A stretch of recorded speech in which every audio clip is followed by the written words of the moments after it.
Aloha, and welcome back to the sixth episode of Talk Story with House Majority. My name is Della Belatti, and I serve as the House Majority Leader for the state of Hawaii's 30th legislature. To our viewers, thank you so much for joining us each week. We are really busy here at the state legislature and will be reconvening next Monday, June 22nd.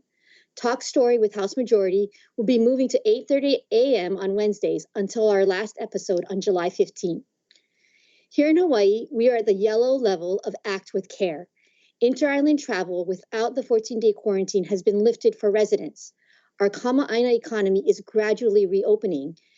Key to that reopening will be the ability for working families to have childcare options, especially for our youngest keiki.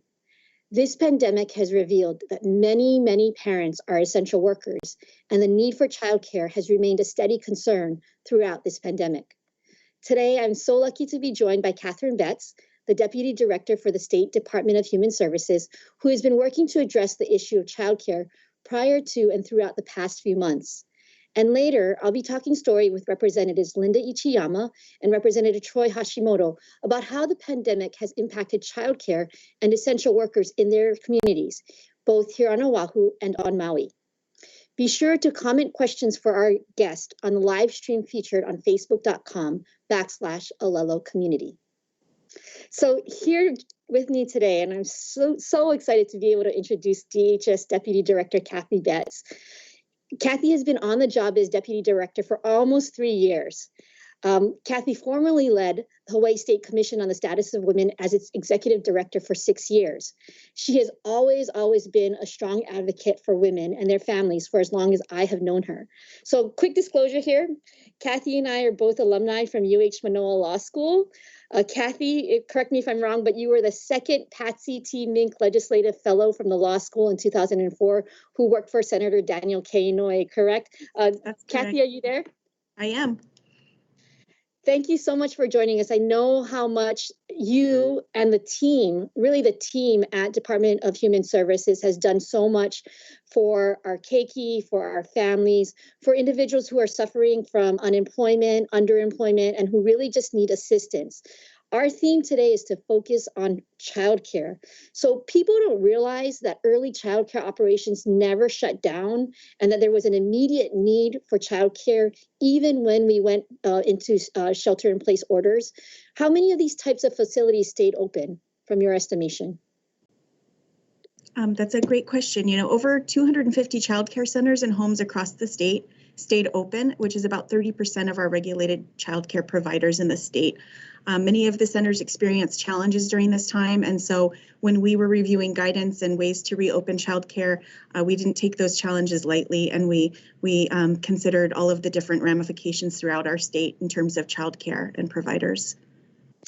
So, you know, this pandemic is evolving. We've had to take immediate measures. We're looking at short-term measures, and we're looking at long-term fixes and solutions. Let's focus in on the immediate stuff. As the state shut down, what were some of the immediate measures taken by the Department of Human Services to support early child care providers? What did DHS do to support the child care facilities? Well, we knew that there were going to be a lot of changes and despair in the community. So we engaged in a number of modifications and waivers early on. Initially, we extended the preschool open doors application deadline to ensure that interested families could still apply if their incomes had gone down, and they might qualify, or if they wanted to update application information to account for any decrease in their family's income. So that was one such modification that we made to our systems. Another waiver that we applied was the monthly gross income eligibility requirements for families to apply for the Child Care Connection Hawaii, which is one of our subsidy programs. We also waived activity requirements to assist families who had lost jobs and were looking for new employment or had their hours at work reduced significantly. And we waived subsidy copays for families who may have had a copay on a sliding scale for Child Care Connection Hawaii. So we engaged in a lot of different modifications quickly. We had to be nimble. We had to move quickly because we knew that families were struggling, and that childcare is essential. It's the backbone of our economy. Majority of our families in Hawaii are working families, multi-gen families. So we absolutely understand the need for essential childcare in the community. The last thing that we did was we waived any state or federal emergency benefits like UI or pandemic UI from being countable income for childcare subsidy purposes. So, for example, families who received any of these payments would not have those funds considered for income in terms of eligibility. Well, so that's quite a bit. I think people don't realize that there is assistance out there. So you talked about two programs. Can you describe the Child Care Connection Hawaii Subsidies Program? Who qualifies for that? So the Child Care Connection Hawaii Subsidy Program helps low-income families to sustain their employment, educational efforts, and job training by paying a subsidy for their children who are in the care of a DHS-approved child care provider.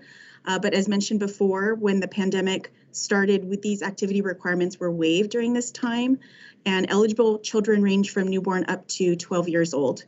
So we waived a lot of the different activity requirements and income requirements. So we urge any family who believes they might be able to qualify for these subsidies to apply online at our website, which is humanservices.hawaii.gov.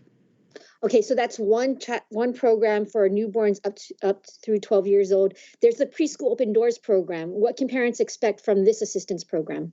Correct. So this is a separate subsidy program that provides services statewide to families sending their children to a licensed preschool during the year prior to kindergarten entry.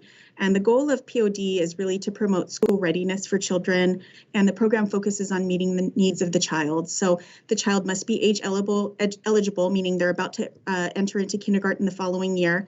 And this has been a great program. What we did with Preschool Open Doors is we waived the application deadline, extended it to, I believe it was May 15th, to allow other families to apply if they thought they might be eligible. And I want to emphasize again, both of these programs, if parents have experienced job loss or reduction in hours, if they hadn't been eligible before, they might be eligible now. So they really should check out your website, correct?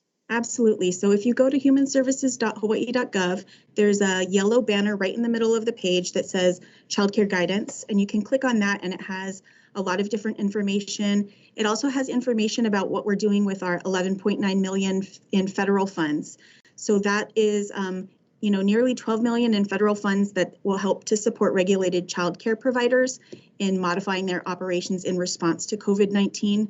And so those childcare providers who believe that they're eligible can submit an application to their licensing office to see if they're eligible for some of these funds. And the deadline for that application is July 31st. Wow, so there's a lot of assistance out there. And I know we're going to talk with this with my colleagues later on, but there's also assistance from the counties. So parents really should reach out, look at what's on the DHS website and really just ask and inquire because there is assistance. I want to move now, shifting from the eligibility of programs. Parents are concerned, will childcare facilities even open up? What can they expect for the new school year, for those who are in those kind of licensed, more academic early child care programs that you folks oversee? Can you provide any insights into what parents can expect and the early child care community?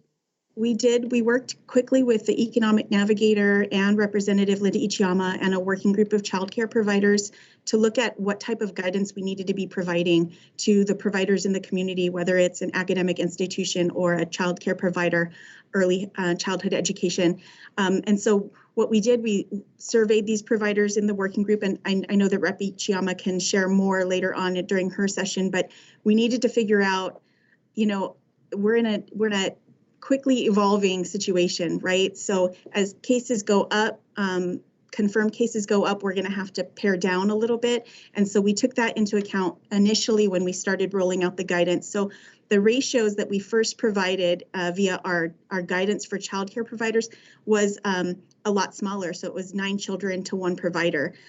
We revisited that with Department of Health and reviewed CDC and WHO guidance, also worked with Rep. Ichiyama and the Economic Navigator to change those ratios back to the original DHS administratively approved ratios. And so what I would urge parents to understand is to be patient as we navigate through this public health emergency, and we can expect that the guidance may shift or change or be modified. but we are continuing to assist and stand by for childcare providers in the community. We urge folks to work with their licensing workers to figure out how the guidance fits for them. I want to just kind of underscore what you said, because I think it's really important, and it's for any family with any child, whether they're newborns all the way up through 12th grade, right? In any of these educational or care settings, because we're in this pandemic. We may see situations where there might be spikes in the community. There might be a need for us to pull back a little bit. And that's exactly what you're saying, parents. We all have to be sort of flexible with this. But I really do appreciate that the department itself has also been flexible, responding to that call to change up the ratio. Because I think what we're seeing in other places, right, this notion of a bubble and keeping kids in bubbles, right, so that you can actually have more within your bubble and still be safe. And I think that's what parents really want to know. So I really appreciate what you folks have done with the guidance. Yeah, absolutely. And I know Dr. Park talks about the Ohana bubble, and that's not just for contact tracing purposes. That's really to prevent any kind of cross-contamination or spread in a facility. So it's keeping kids in a little pod or cohort rather, to prevent that from happening and to really know that your children are going to be safe in this bubble. Obviously, there are risks out there. There's always been risks, and this pandemic is no different. But we are working quickly, and we want the community to know that we are responding as quickly as possible. So I think I could have you on for like another half an hour, Kathy, because I know that the Department of Human Services actually is providing a lot of assistance. So we might have to have you back on our show at some point, to talk about the SNAP program, because we know food insecurity is also a huge problem in the community. But I wanted to give you this last 2 minutes for any final insights or lessons learned that you would want to share about early childcare in Hawaii. Sure. Thank you again for having me, Della. We know that the childcare sector is essential for our continued economic recovery, and it's also essential for our children's stability and resiliency and being able to learn and grow in a safe environment. And as tragic as this health crisis has been, it's been able to uplift the absolute necessity of supporting working families, whether it's through increased federal access to leave for caregiving, to increased access to health resources, or to simply highlighting the importance of childcare. We absolutely know that childcare is a necessity, and we hold it as in its utmost importance for our families, because it's a necessity. Thank you again, Kathy, for joining us. I know you got to run off, and I know you have your own keiki to take care of as well as all the keiki of the state. So thank you so much for joining us. Thank you so much for having me. Appreciate the time.